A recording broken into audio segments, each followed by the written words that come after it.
sesuai dengan pembicaraan kita kemarin, hari ini Ulun mau wawancara dengan Bu Iin. Baik Ibu Jatia, silakan. Apa kabarnya Bu Iin hari ini? Alhamdulillah sehat. Mudah-mudahan kita sehat semua. Amin, amin, amin.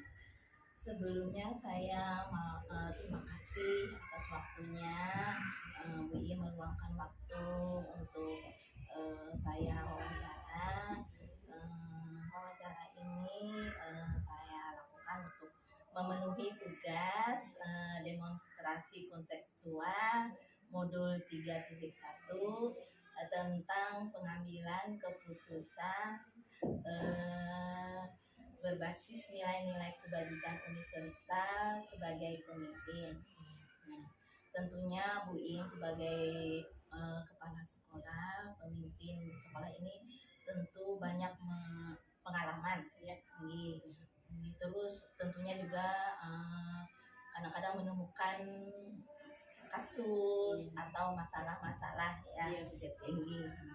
Terus berdasarkan kaitannya sebagaimana pengalaman-pengalaman Ibu itu tadi, bagaimana Ibu mengidentifikasikan kasus itu berkaitan apakah dilema etika atau rujukan moral. Baik Ibu Jatia, saya mencoba bercerita dulu ya Bu Jatia. Ketika saya selama ini menjadi kepala sekolah, saya menghadapi beberapa permasalahan atau kasus-kasus yang ulun hadapi di sekolah ini maupun di lain. Pada awalnya saya tidak memahami bahwa apakah ini merupakan kasus dilema etika atau rujukan moral. Tetapi pada perjalanannya ternyata kita menghadapi kasus itu memang benar ada Bu Jakia. Jadi saya sendiri merasakan tentang kasus di mana saya harus memilih antara dua pilihan secara moral benar tapi bertentangan. Dan kemudian saya juga mengalami kasus atau permasalahan di mana situasi ketika membuat keputusan antara benar dan salah. Maka sebagai kepala sekolah pasti itu dihadapi. Lalu bagaimana kita akhirnya bisa mengidentifikasi kasus-kasus tersebut Bu Jakia. Itu yang ulun rasakan kasus, maka saya harus jeli. Ini identifikasi kasus ini, apakah ini dilema etika, apakah ini rujukan moral. Dan saya merasa sangat sulit Bu Jakia ketika saya mengalami kasus dilema etika. Jujur seperti itu yang merasakan. Jadi sebelumnya Ibu belum tahu ya mengidentifikasikan apa maksud dalam, tetapi kita hadapi dan kita rasakan. Dirasakan dan untuk dilema etika itu yang paling sulit ya. Betul Bu Jakia. Lalu bagaimana Ibu dalam pengambilan keputusan terutama untuk kasus-kasus di mana ada dua kepentingan yang yang sama benar tapi mengandung nilai kebajikan dan namun bertentangan. Baik Bu Jakia. Karena pengalamanlah saya bisa menyampaikan ini kepada Bu Jatia. Artinya ketika saya mendapatkan kasus atau permasalahan, saya mencoba mengidentifikasi masalah ini. Apa sebenarnya permasalahan saya ini? Apakah merupakan bagian dari dilema etika ya seperti itu. Kemudian saya sebagai manusia, kita pada dasarnya memiliki cara berpikir dan keterampilan berpikir itu saya gunakan Bu Jakia untuk mengetahui kasus saya yang hadapi ini. Kemudian saya juga menggunakan peraturan atau regulasi yang berlaku yang sesuai tentang kasus yang saya hadapi. Jadi saya larinya ke situ sebagai landasan berpikir saya. Lalu yang sering saya lakukan juga, saya berdiskusi dengan orang-orang di sekitar saya terkait dengan kasus yang saya hadapi sebagai teman untuk sharing, kemudian dari situ kita bisa mendapatkan ide atau menemukan pendapat terbaik akhirnya bersama orang-orang di sekitar kita seperti itu. Kemudian saya ingin, kenapa saya bermusyawarah seperti itu? Saya ingin ketika saya mengambil keputusan, Bu Jakia, itu harus bisa saya pertanggungjawabkan. Nah, jadi saya seperti itu Bu Jakia yang saya lakukan. Jadi apa tadi sesuai berkomunikasi, ya, kolaborasi, sesuai dengan regulasi peraturan dan dapat dipertanggungjawabkan. Jadi luar biasa Ibu. Terus langkah-langkah atau prosedur apa yang biasa Ibu lakukan selama ini? Baik, terkait prosedur atau langkah yang saya lakukan dalam mengambil keputusan. Yang pertama tentu kita harus mengenali masalah tadi ya Bu Jakia. Kemudian situasinya bagaimana nih, nilai yang bertentangan etika dan norma sosialnya apa nih. Nah, jadi setelah kita kenal dengan masalah atau kasus yang kita hadapi, kemudian yang kedua kita melihat siapa saja yang terlibat dalam situasi ini. Nah, kemudian kita kumpulkan fakta-fakta yang relevan, kita kumpulkan yang sesuai dengan kasus ini apa saja, lalu kita juga akan sandingkan atau bandingkan dengan peraturan yang ada. Jadi saya senangnya ke peraturan ini, tidak lepas dari regulasi aturan tadi. Itu pikir sebagai landasan saya pegang itu. Nah, sebagai ujinya itu uji yang saya lakukan itu adalah peraturan atau standar di sekolah kita seperti itu. Lalu kita boleh bikin beberapa opsi pilihan atau alternatif keputusan yang nanti kita bisa bandingkan, lalu kita akan mengambil yang mana yang tepat menurut kita. Oh, dari hasil alternatif ini begini A B C D E, lalu ini yang harus kita ambil seperti itu Bu Jakia. Dan keputusan itu setelah kita ambil sebagai kepala sekolah, saya pikir juga harus bisa meninjau kembali bagaimana nih keputusan kita ambil itu, apakah masih bisa dilakukan terus dan kita bisa refleksikan. Nanti kalau ada kasus lain itu kita bisa pakai seperti itu. Jadi ada itu langkah-langkah yang dilakukan. Luar biasa langkah-langkah yang Ibu lakukan. Itu mencoba juga Bu Jakia. Berdasarkan pengalaman juga ya Bu. Kemudian hal-hal apa saja yang selama ini Ibu anggap efektif dalam pengambilan keputusan pada kasus yang dilema etika ini? Dari yang Ulun sudah ceritakan tadi, panjang lebar tadi, yang Ulun anggap efektif adalah yang pertama ketika saya mengambil keputusan adalah dari proses pengambilan keputusan itu yang Ulun anggap efektif melalui yaitu kolaborasi tadi, musyawarah atau diskusi dengan orang-orang di sekitar kita, kemudian mempertimbangkan kondisi saat itu. Ini bisa nggak dipakai untuk kondisi saat ini? Nah, seperti itu. Kemudian tetap pada peraturan, tetap pada peraturan yang berlaku. Kemudian sisi lainnya adalah kebermanfaatan dari keputusan yang Ulun ambil tadi, itu Ulun harus pikirkan. Ada manfaatnya enggak? Nah, terakhir yang Ulun bilang bahwa Ulun sebagai kepala sekolah itu harus memiliki keberanian untuk mengambil keputusan. Begitu Bu Jakia. Jadi setiap keputusan yang berkaitan dengan dilema etika, apalagi ini keputusan yang sulit ya Bu ya. Sulit Bu Jakia kalau nanti kita menghadapi. Iya, jadi harus apa ya? Ada musyawarah, kolaborasi, terus juga berdasarkan dengan peraturan. Dan yang penting dapat dipertanggungjawabkan ya keputusannya. Gitu Bu Jakia. Hal-hal apa saja yang menurut Ibu yang tantangan dalam pengambilan keputusan dilema etika ini? Baik Bu Jakia, kalau bicara tentang tantangan ya Bu Jakia, yang Ulun rasakan di sini itu sebenarnya banyak Bu Jakia dalam mengambil keputusan, karena yang menjadi teman kerja atau yang anggap untuk kepala sekolah, jadi guru-guru di sini itu berlapis-lapis, baik strata ekonomi, baik pendidikan, usia dan lain-lain. Jadi itu juga tantangan.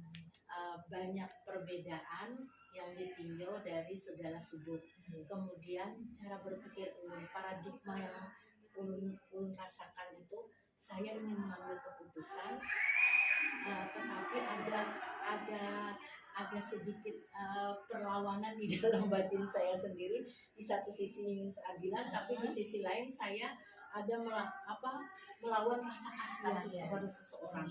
Nah seperti itu.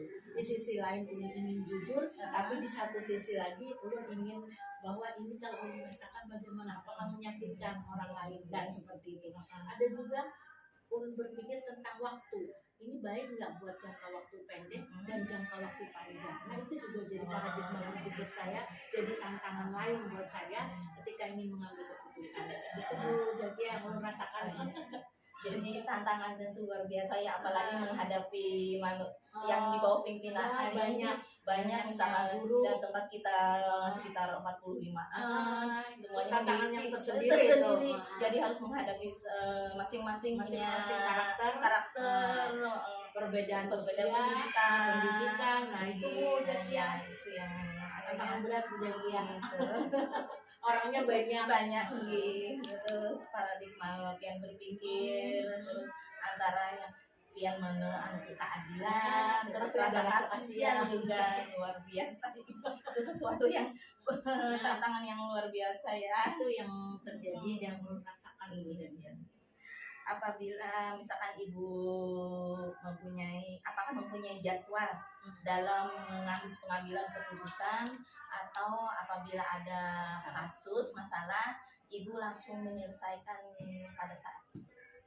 Ya Bu Jakia, saya tidak tahu apakah ini sebagai kesalahan saya atau bagaimana, tapi yang jelas yang saya alami, saya tidak memiliki jadwal tertentu untuk setiap peristiwa atau kasus yang ulun hadapi. Jadi saya hanya berpikirnya tentang kategori permasalahan yang urgent yang mana, yang penting yang bisa didahulukan yang mana, itu yang saya selesaikan. Baru selanjutnya yang lain. Jadi tidak punya waktu tertentu untuk menyelesaikan sebuah kasus seperti itu. Jadi ulun hanya berpikirnya adalah kategori masalah yang penting. Oh ini urgent, ini penting, harus diselesaikan dulu. Itu yang ulun dulukan. Kayak gitu aja. Oh jadi tidak ada jadwal tertentu. Tidak jadi dilihat situasi permasalahannya urgent, yang penting itu yang didulukan selesaikan ya. Terus kemudian adakah seseorang atau faktor-faktor apa yang selama ini yang mempermudah atau membantu ibu dalam mengambil keputusan dalam kasus dilema etika ini? Ya, baik Ibu Jakia. Faktor yang mempermudah atau adakah seseorang yang bisa membantu saya, karena kita bekerja di sebuah lembaga pendidikan, tentu saya memiliki atasan seperti pengawas, kemudian di dinas pendidikan. Saya lihat kasusnya dulu.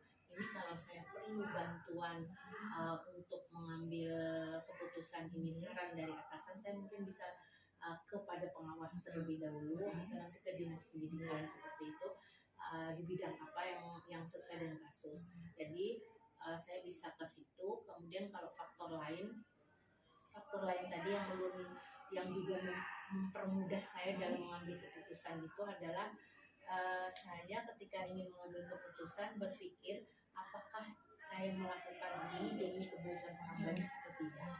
Nah itu. Kemudian peraturan lagi lihat ya, bagaimana dengan peraturan berlaku itu jadi landasan berpikir saya, itu mempermudah saya ya, membantu. Jadi peraturan itu sangat membantu saya dalam mengambil keputusan. Itu ya yang belum rasakan selama ini, yang belum lakukan selama ini seperti itu. Jadi faktor yang mempermudah itu apa tadi, selain peraturan, terus juga seseorang yang bisa membantu ibu, pimpinan ya, jadi pengawas, jadi berjenjang juga ya, berjenjang. Pengawas bisa ke dinas pendidikan di bidangnya apa, misalnya ke PAUD atau ke pegawaian seperti itu. Dan kebermanfaatan keputusan ibu ambil tadi, betul, bermanfaat untuk orang banyak. Luar biasa ibu. Terus dari semua yang sudah ibu sampaikan siang ini, pembelajaran apa yang dapat Ibu ambil tentang keputusan dilema etika ini? Ya, Ibu Zakia, jadi kita ini setiap kali ada peristiwa, setiap kali kita mendapatkan sesuatu tantangan, hambatan, kasus, dan selama saya hidup ini macam-macam itu, saya berpikirnya pasti selalu ada pembelajaran dan ada hikmah yang kita ambil dari setiap kejadian. Sama ketika kita di dilema etika ini, saya merasakan bahwa ternyata yang bisa saya petik dari setiap yang saya lakukan itu bahwa kita bisa belajar dari orang lain. Jadi artinya kolaborasi, musyawarah, diskusi dengan orang-orang yang memang kompeten dan di sekitar kita yang tahu, itu sangat bermanfaat, Bu Zakia. Jadi kita nggak perlu menyendiri, memikirkan sendiri, nggak percaya sama orang lain. Nah itu saya pikir jangan seperti itu berpikirnya. Kolaborasi penting dan musyawarah itu. Kemudian yang paling utama, kita diberi oleh Allah bahwa kita itu bisa berbicara. Jadi komunikasi positif itu penting. Jangan hanya diam.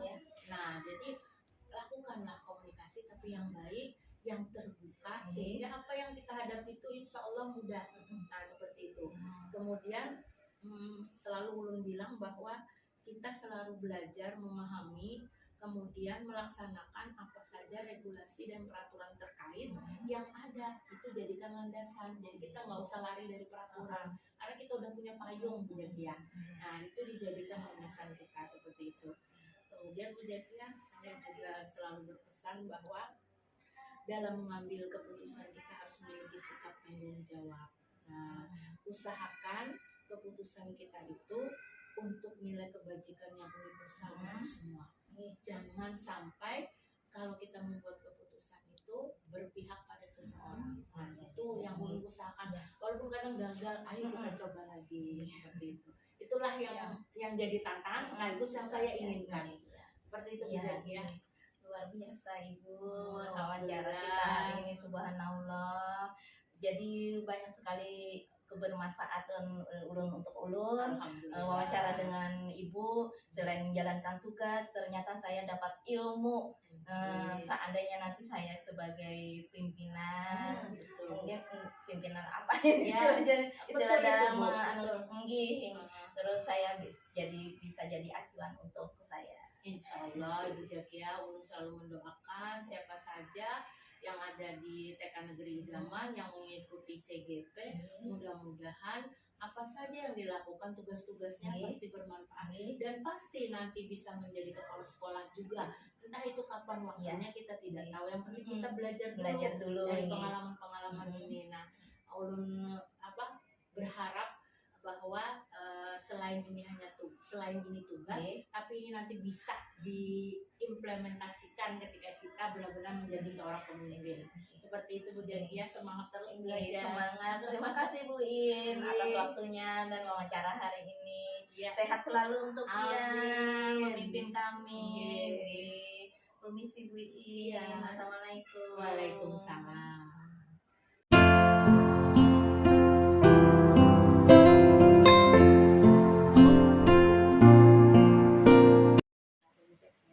Apa kabarnya hari ini? Alhamdulillah sehat, baik.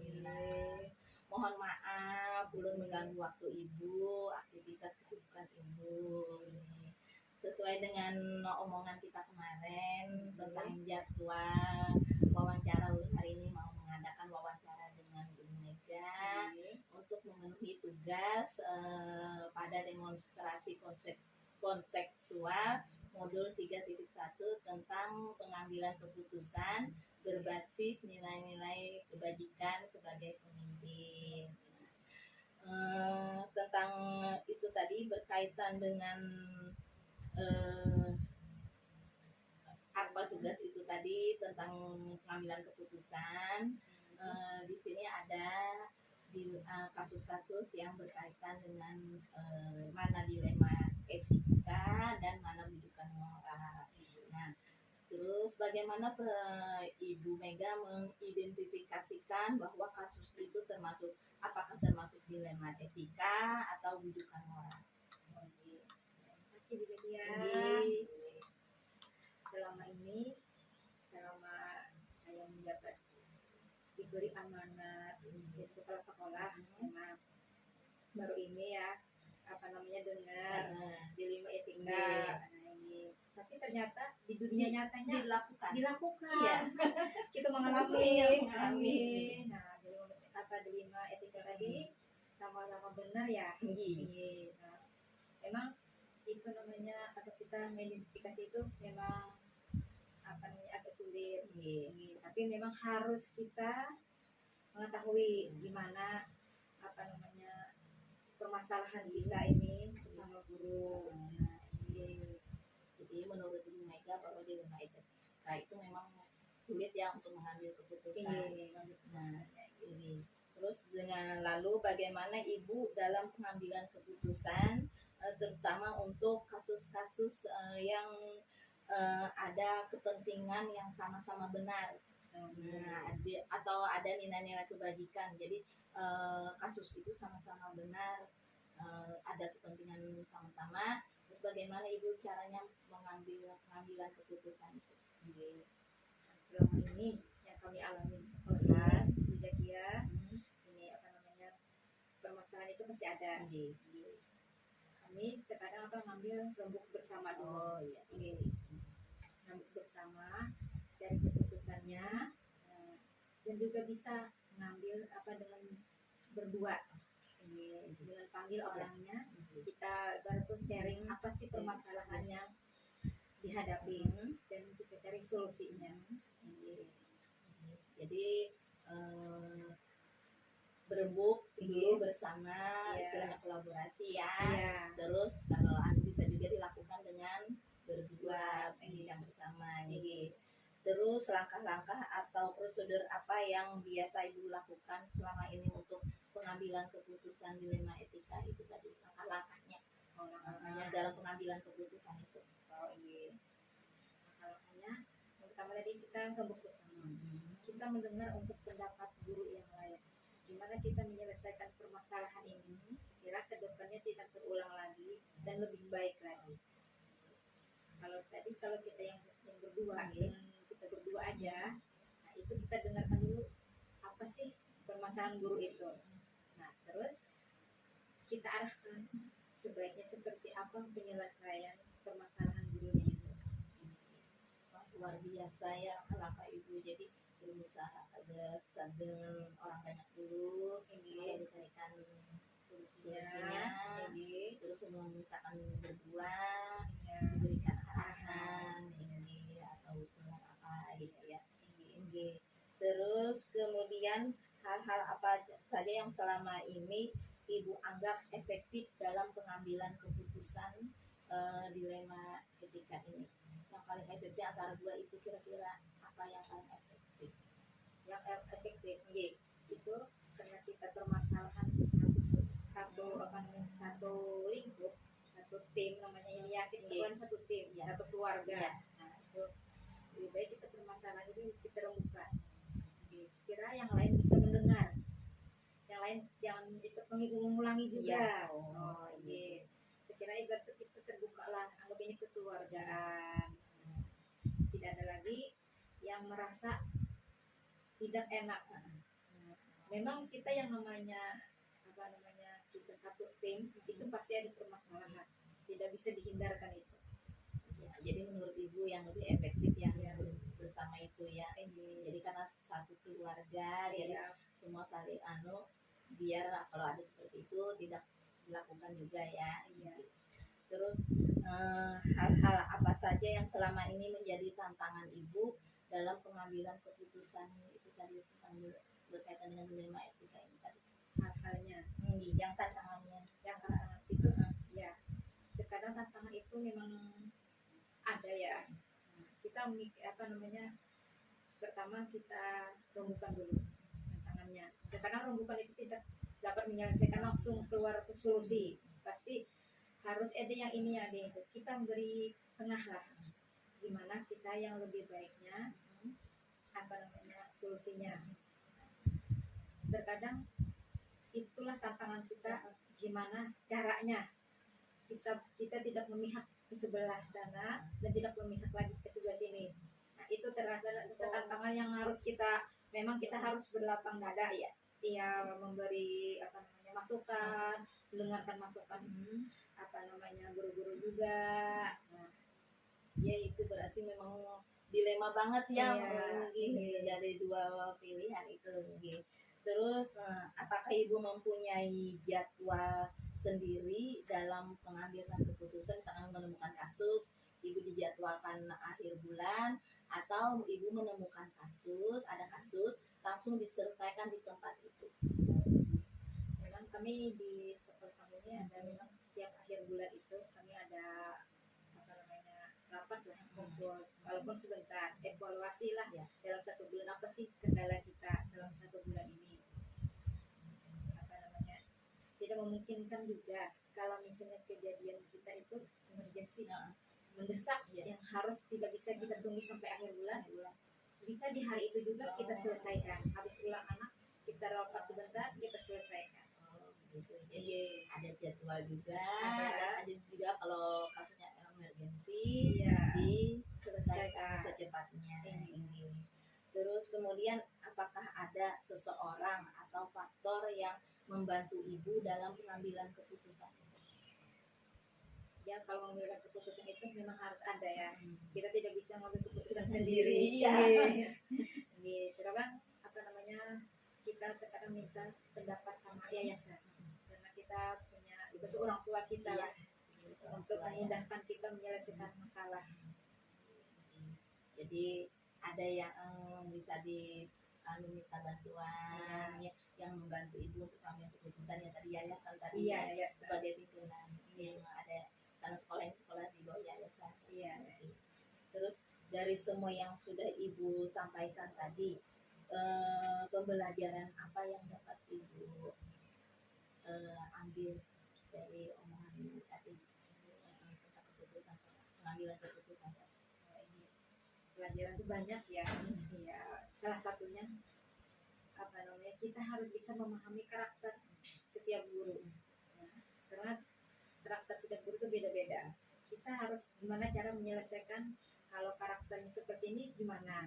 Kalau menyelesaikan karakternya seperti agak keras, harus gimana. Nah, itu terkadang itulah yang harus kita pikirkan. Harus seperti apa, tidak bisa kita samaratakan.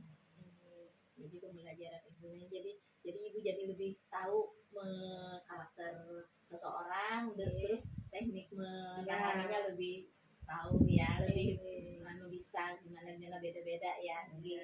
Alhamdulillah, terima kasih wawancara kita hari ini luar biasa. Terima kasih atas waktunya. Banyak ilmu yang ulun dapatkan dari wawancara kita hari ini. Dan juga wawancara kita hari ini juga bisa dijadikan acuan ulun untuk sana waktu-waktu mungkin mengalami kasus juga yang sama. Terima kasih Ibu atas waktunya. Sama. Assalamualaikum. Semoga sukses. Amin. Sehat selalu untuk ya. Sehat juga Bu ya.